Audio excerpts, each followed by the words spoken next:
நல்லவராயிருக்கிறார்.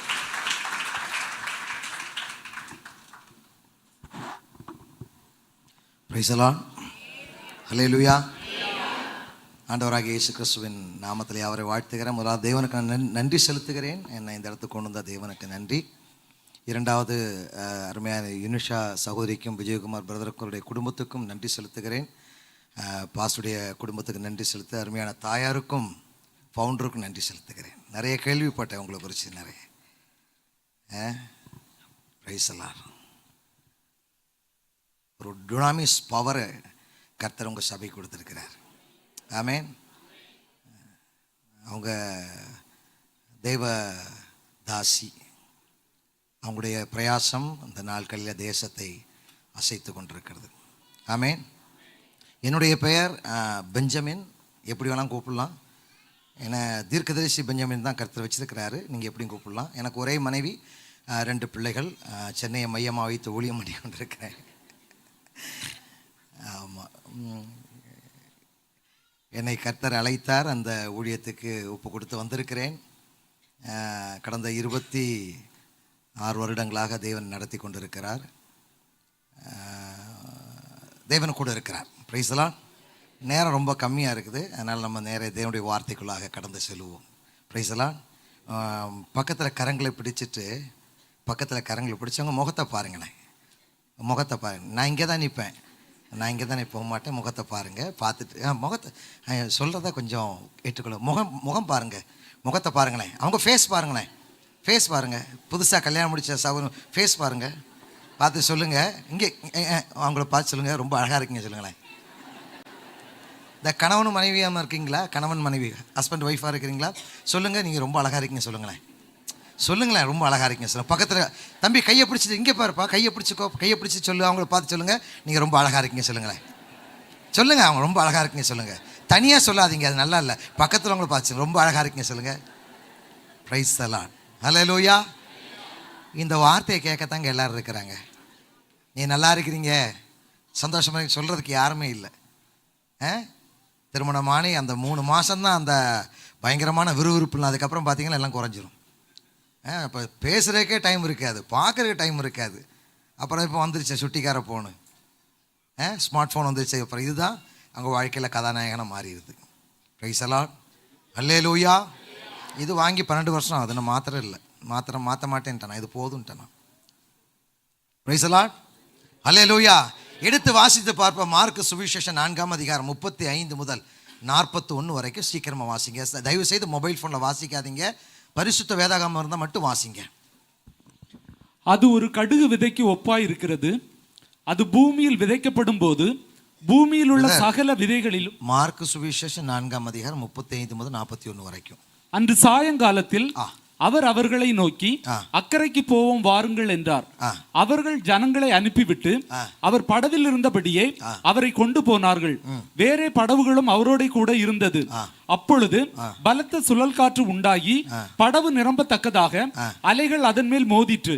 கப்பலின் பின்னணியத்தில் அவர் தலையணையை வைத்து நித்திரையாயிருந்தார். அவர்கள் அவரை எழுப்பி, போதகரே, நாங்கள் மடிந்து போகிறது உமக்கு கவலை இல்லையா என்றார்கள். வாசிங்க. அவர் எழுந்து காற்றை அதட்டி கடலை பார்த்து, இறையாதே, அமைதலா இரு என்றார். அப்பொழுது காற்று நின்று போய் மிகுந்த அமைதல் உண்டாயிற்று. அவர் அவர்களை நோக்கி, ஏன் இப்படி பயப்பட்டீர்கள்? ஏன் உங்களுக்கு விசுவாசம் இல்லாமற் போயிற்று என்றார். அவர்கள் மிகவும் பயந்து, இவர் யாரோ, காற்றும் கடலும் இவருக்கு கீழ்ப்படுகிறதே என்று ஒருவரோடு ஒருவர் சொல்லிக் கொண்டார்கள். போதும். Price the Lord. இந்த வசனத்தை நம்ம நிறைய கேட்டிருப்போம், நிறைய பிரசங்கெல்லாம் கேட்டிருப்போம். ஆனாலும் கர்த்தர் இந்த நாளில் அவங்க கூட சில ஆழமான காரியங்களை குறித்து, நம்முடைய வாழ்க்கைக்கு தேவையான காரியங்களை குறித்து கர்த்தர் பேசுவாராக. Price the Lord. ஹல்லேலூயா. சந்தோஷம் நல்லா சத்தமாக சொல்லுங்களேன். இது எங்கள் சபையில் 4 பேர் இருந்தாலும் சத்தம் இருக்குது. சத்தமாக சொல்லுங்க பார்ப்போம். Price the Lord. இயேசு சீஷர்களை பார்த்து சொன்னார், வாருங்கள் அக்கறைக்கு போவோம் என்று சொல்லி படவில் அவர் தான் கூட்டிகிட்டு போகிறார். இந்த நாட்களில் நம்மையும் தேவன் வாங்க அக்கறைக்கு போகலான்னு சொல்லித்தான் நம்ம போய்கொண்டிருக்கிறோம். நம்ம போயிட்டுருக்கோமா இல்லையா? ஒரு ஆவிக்குரிய யாத்திரையை தொடங்கி போய்கொண்டிருக்கிறோம். விசுவாச படவில் போய்கொண்டிருக்கிறோம். அவரும் போய்கொண்டிருந்தார். கொஞ்ச நேரத்துக்கு பிற்பாடு பார்த்திங்கன்னா அவங்கெல்லாம் ஒரு டீமாக சேர்ந்துட்டாங்க. யாரெல்லாம்? 12 அப்போஸ்தலரும் டீமாக சேர்ந்து சொந்த கதை எல்லாம் பேசி கொண்டு இயேசு தனித்து விடப்பட்டார். இயேசு பின்னணியத்தில் தலையினை வைத்து அருமையாக என்ன செஞ்சார்? நித்திரையாக இருந்தார். கொஞ்சம் தூரம் போனோடனே காற்று பலமாக அடிக்க ஆரம்பித்தது. அலைகள் பலமாக வந்த உடனே இவங்க மேக்சிமம் ட்ரை பண்ணி பார்த்தாங்க. யார்? அப்போஸ்தலர்கள் ட்ரை பண்ணி பார்த்தாங்க, என்னெல்லாம் செஞ்சாத காப்பாற்றலான்னு சொல்லி ட்ரை பண்ணி பார்த்து கடைசியில் தான் இயேசுவை போய் எழுப்புறாங்க. நம்மளும் அப்படித்தான். நம்ம எவ்வளோதான் போராடி கடைசியில் அவ்வளோதான் முடிஞ்சுன்னு சொல்லி நேரத்தில் போய் பாஸ்டர் போய் பார்ப்போம். பாஸ்டர் இந்த மாதிரி இருக்குது, கொஞ்சம் ப்ரே பண்ணுங்கள். எத்தனை நாளாக இருக்குது? அது 3 மாதமாக இருக்குது, அது 4 மாதமாக இருக்குது. ஏன் முதல்ல சொல்லலை? நாங்கள் சொல்லலை. அது மேக்சிமம் போராடி பார்த்துட்டு கடைசியாகத்தான் இயேசுவை போய் எழுப்புறாங்க. போதகரே, நாங்கள் மடிந்து போவது உமக்கு கவலை இல்லையா? ஏன் இப்படி தூங்கிட்டு இருக்கீங்க சொல்லி அவரை எழுப்பினார்கள்.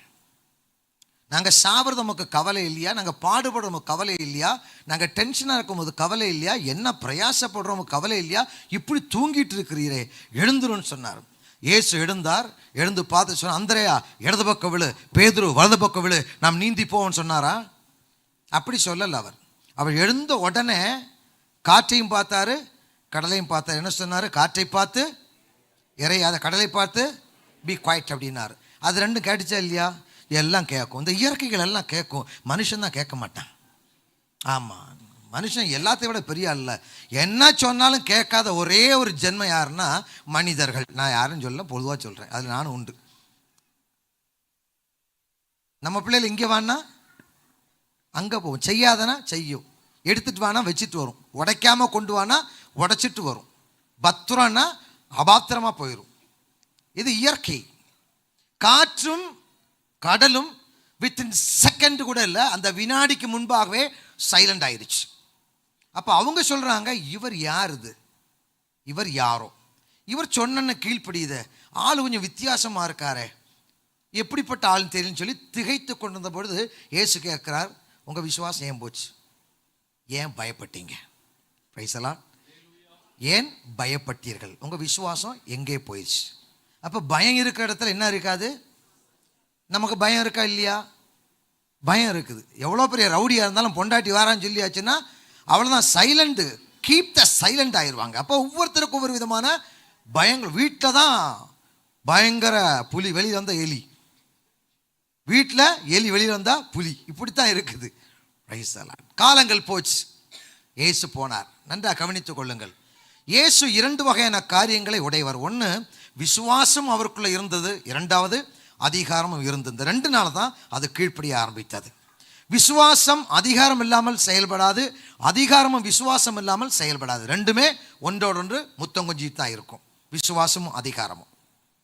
இயேசு தேவனுடைய குமாரனாக இருந்தபடியினாலே அவருக்கு அதிகாரம் இருந்தது.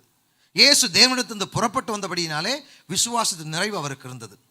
ஆமென், அல்லேலூயா. வாசித்து பாருங்க, லூக்கா சுவிசேஷம் 17ஆம் அதிகாரம் 5ஆம் வார்த்தையை வாசிங்களேன். அப்பொழுது அப்போஸ்தலர் கர்த்தரை நோக்கி, எங்கள் விசுவாசத்தை வர்த்திக்க பண்ண வேண்டும் என்றார்கள். போதும், கொஞ்ச நாள் போன அவங்க கேட்குறாங்க, எங்களுக்கு உண்மை போல விசுவாசம் வர்த்திக்க பண்ண வேண்டும், உங்களை மாதிரி ஆமென் சூப்பர் நேச்சுரல் காரியங்கள்லாம் செய்ய, இயற்கைக்கு அப்பாற்பட்ட காரியம் செய்யணும், என்ன செய்யலாம்? அதுக்கு ஏதாவது ஐடியா கொடுங்கன்னு சொல்லி வாசித்து பாருங்க. யாக்கோபு 2ஆம் அதிகாரம் 17ஆம் வார்த்தையை வாசித்து பாருங்களேன்.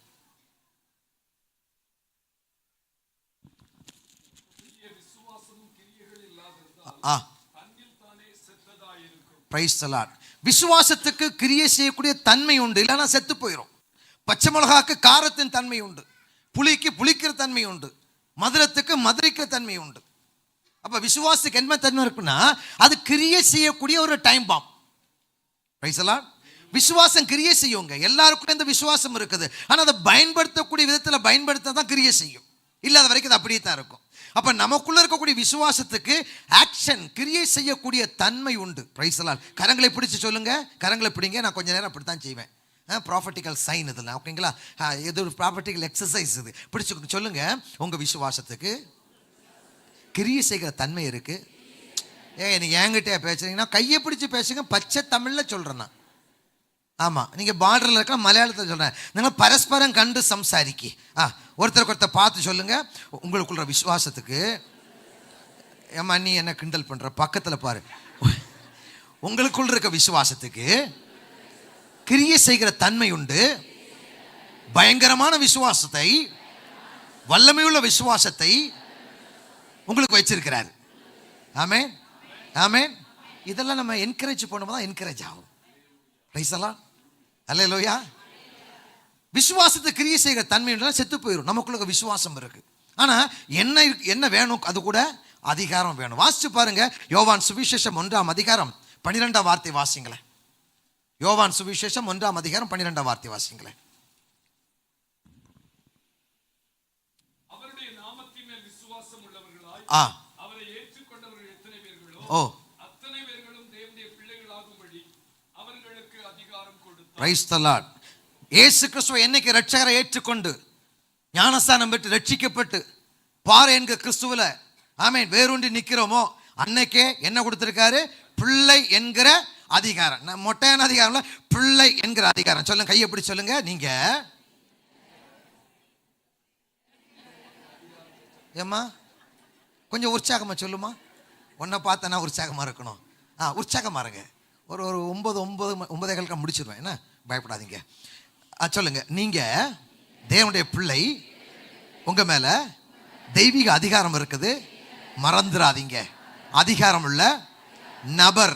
சொல்லுங்க, அதிகாரம் உள்ள நபர் தேவனுடைய பிள்ளை. 85, 90, 100, 105 ஆனாலும் நாம் தேவனுடைய பிள்ளைகள் தாமே. Praise the Lord. அல்லேலூயா. அப்ப பிள்ளை என்கிற அதிகாரமும் விசுவாசம் நமக்குள்ள கர்த்தர் வச்சிருக்கிறார்.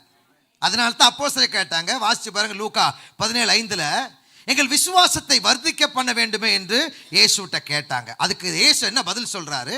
6ஆம் வார்த்தையை வாசிங்க.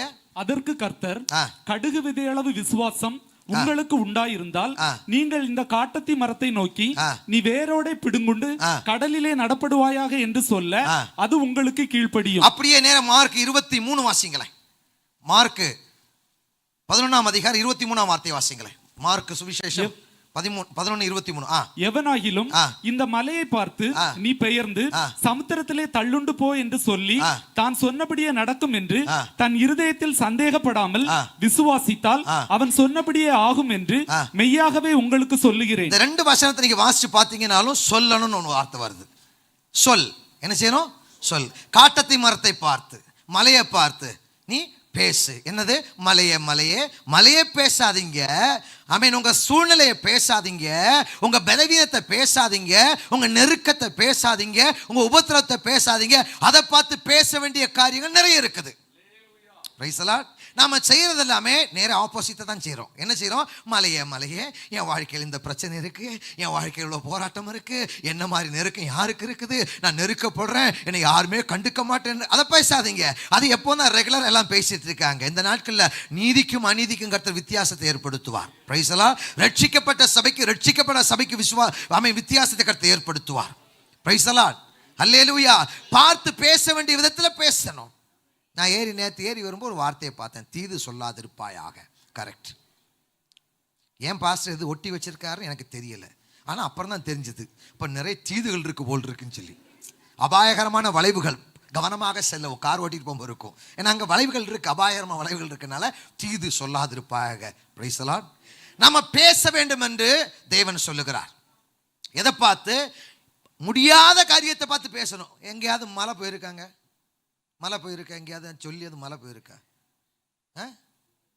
மலையில் எங்கேயும் போனதான் நமக்கு கேட்கல, பார்க்கல. எங்கேயாவது அத்திமரம் சொல்லி அத்திமரம் போயிருக்கா? இதெல்லாம் அவன் நம்மளால வச்சுக்காங்க. அத்திமரத்தை மாதிரி பிரச்சனை, மலையை மாதிரி பிரச்சனை இல்லைங்க. சாட்சால் மலையை தான் சொல்றாரு. மலையே மூவ், மவுண்டைன் மூவ்.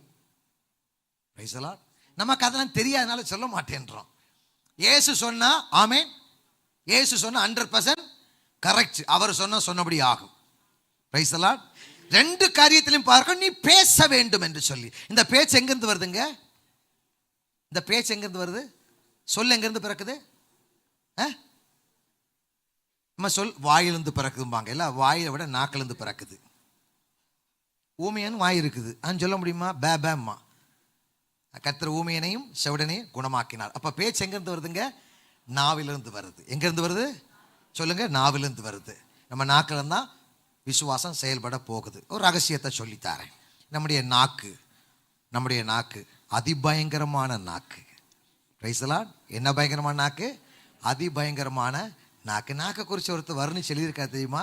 யாக்கோபு 3ஆம் அதிகாரம் அது 2ஆம் வார்த்தையிலிருந்து வாசிச்சு பாருங்களேன். யாக்கோபு 3ஆம் அதிகாரம் 2ஆம் வார்த்தையிலிருந்து வாசிங்களேன். நாம் எல்லாரும் அநேக விஷயங்களில் தவறுகிறோம். ஒருவன் சொல் தவறாதவனானாலும் அவன் பூரண புருஷனும் தன் சரீரம் முழுவதையும் கடிவாளத்தினாலே அடக்கிக் கொள்ள கூடியவனுமாய் இருக்கிறான். பாருங்கள், குதிரைகள் நமக்கு கீழ்ப்படியும்படிக்கு அவைகளின் வாய்களில் கடிவாளம் போட்டு அவைகளுடைய முழு சரீரத்தையும் திருப்பி நடத்துகிறோம். கப்பல்களையும் பாருங்கள், அவைகள் மகா பெரியவைகளாய் இருந்தாலும் கடுங்காற்றுகளால் அடிபட்டாலும் அவைகளை நடத்துகிறவன் போகும்படி யோசிக்கும் இடம் எதுவோ அவ்விடத்திற்கு நேராக மிகவும் சிறிதான சுக்கானாலே திருப்பப்படும். அப்படியே நாவானதும் சிறிய அவயமாய் இருந்தும் பெருமையானவைகளை பேசும். பாருங்கள், சிறிய நெருப்பு எவ்வளவு பெரிய காட்டை கொளுத்தி விடுகிறது. நாவும் நெருப்புதான். அது அநீதி நிறைந்த உலகம். நம்முடைய அவயங்களில் நாவானது முழு சரீரத்தையும் கரைப்படுத்தி ஆயுள் சக்கரத்தை கொளுத்து விடுகிறதாயும் நரக அக்னியினால் கொளுத்தப்படுகிறதாயும் இருக்கிறது. போதும். பைபிள்ல இருக்குல்ல, நம்ம இதுவரைக்கும் கண்டால தெரிய மாட்டேங்குது நமக்கு. சில பேர் ரோட்ல போகும்போது பிரைஸ்லாடி அங்கே தூரம் நம்ம பேசாமல் போய் 2 நாட்களில் சொல்லுவாங்க, நான் போகும்போது பிரைஸ்லா சொன்ன உங்கள் பாட்டு பார்க்காம போயிட்டீங்க. பாவம், அது உங்கள் பார்வையே வேற. இங்கே தான் இருக்கிறாங்க, ஆனால் இங்கே இல்லை. வேதத்தில் வாசிக்கிறோம், எல்லாரும் சொல் தவறாமல் இருந்தால் பூர்ண புருஷன். கரைபடியாத சரீரத்தை கரைபடிக்கிறது என்னது? நம்முடைய வாயின் வார்த்தை. நாவு பாருங்க, சின்ன அவயம் தான். அவ்வளோ பெரிய குதிரை பயங்கரமாக ஓடுது. இன்ஜினுக்கெல்லாம் பேர் HP ஹார்ஸ் பவர்னு வச்சுருப்பாங்க. குதிரை சக்தி எவ்வளோ. அதை கட்டுப்படுத்துகிற எது தெரியுமா? அது கடிவாளம். அவ்வளோ பெரிய ஷிப்பு போகுது, அதை கட்டுப்படுத்துறது சின்ன சுக்கான். அப்படி திருப்பணுன்னே நின்றோம். அப்படித்தான் மனுஷனுடைய முழு சரீரத்தையும் கட்டுப்படுத்தி நிறுத்துவது தெரியுமா? சொல்லுங்களேன். நாக்கு. நம்முடைய நாவு அதிபயங்கரமானது. அதிபயங்கரமான நாக்கு. இந்த நாக்கு தான் எல்லா வேலையும் செய்கிறது. ஆமாம், ஒரு குடும்பத்தை பிரிக்கிறன்னா ஒரு வினாடி போதும், பிரிச்சிடும். ஒருத்தனை சேர்க்கன்னா சேர்த்துரும். இப்போ இந்தியாவுக்கும் பாகிஸ்தானுக்கும் பிரச்சனை வரணும்னா நாக்கு தானே காரணம். கணவன் மனைவிக்கு பிரச்சனையே நாக்கு தான். நீ இப்படி சொல்லிட்ட, நீ மட்டும் இப்படி சொன்னியா, அந்த நாக்கு வேண்டாத காரியங்களை பேசி பிளவு ஏற்படுத்துது. வேதத்தில் வாசிக்கிறோம், அவருடைய 5 வாசிக்கிறோம், அப்படியே நாவானது சிறிய அவயவமாக இருந்தும் பெருமையானவைகளை பேசும். பாருங்கள், சிறிய நெருப்பு எவ்வளோ பெரிய காட்டை கொளுத்தி விடுகிறது. இது என்ன தீ? அழிக்கிற தீ. நம் நாவிலிருந்து புறப்படுறது அழிக்கிற தீ. நாவும் நெருப்புத்தான். அது அநீதி நிறைந்த உலகம். நம்முடைய அவயங்கள் நாவானது முழு சரீரத்தையும் கரைப்படுத்தி நம்முடைய ஆன்மீக வாழ்க்கையை கரைப்படுத்தி தேவனை விட்டு பிரித்து கொண்டு போகிறதே இந்த நாவு தாங்க. ஒரு மனுஷனை அடிச்சு உடைச்சவனை ஒரு மூலையில கொண்டு கட்டி வைக்கிறதும் இந்த நாக்கு தாங்க.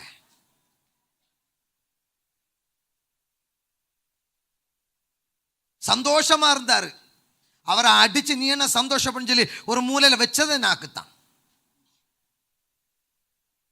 இந்த நாவால என்னெல்லாம் நம்மளை பாடுபடுத்தி இருக்கு. நம்ம எத்தனை பேர் பாடுபடுத்தி இருக்கோம்? பேரே இருக்கு வாயாடி. குடும்பத்தில் பேர் வச்சிருக்காங்க. அடுத்தது ஞானஸ்தான பேரெல்லாம் விட்டு அடுத்தது வாயாடி. நல்லா தான் கிளம்புனாங்க கல்யாணத்துக்கு. கிளம்பி வீட்டு வாசல் வந்த உடனே தீ பிடிச்சிருச்சு. போ, நீ வேணா போ, நான் வரல.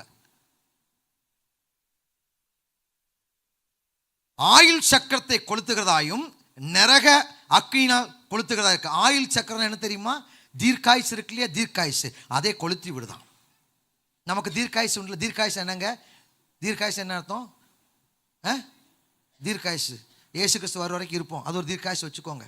இங்கே பொட்டு பொசுக்குன்னு போயிருத.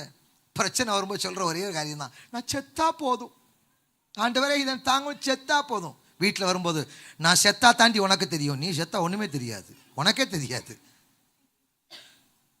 4 பேரும் தூக்கிட்டு போய் அடக்கம் பண்ண ஒன்றும் தெரியாது. நான் வீடை விட்டு ஓடிடலாம் போல இருக்கு. இப்படிதான் ஒரு சர்ச்சில் கன்வென்ஷன் பேசி முடிச்சு ஜெபம் பண்ண வந்தாங்க. ஒரு பையன் 10ஆம் கிளாஸ் படிக்கிறான், அவன் கொண்டு வந்தாங்க. நான் அந்த பையனுக்காக ஜெபம் பண்ண, அவங்க நல்லா ஜெபம் பண்ணுங்க பாஸ்டர். ஜெபம் பண்ணேன்.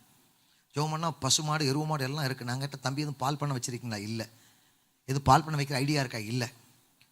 திரும்பவும் ஜெபம் பண்ண திரும்ப தான் வந்தது. 3ஆவது அந்த அம்மா கூப்பிட்டு கேட்டேன், அப்படியெல்லாம் எங்களுக்கெல்லாம் ஒன்று, நாங்களே வசதி இல்லாத குடும்பம், எங்கேயா பால் பண்ண வைக்கணும்.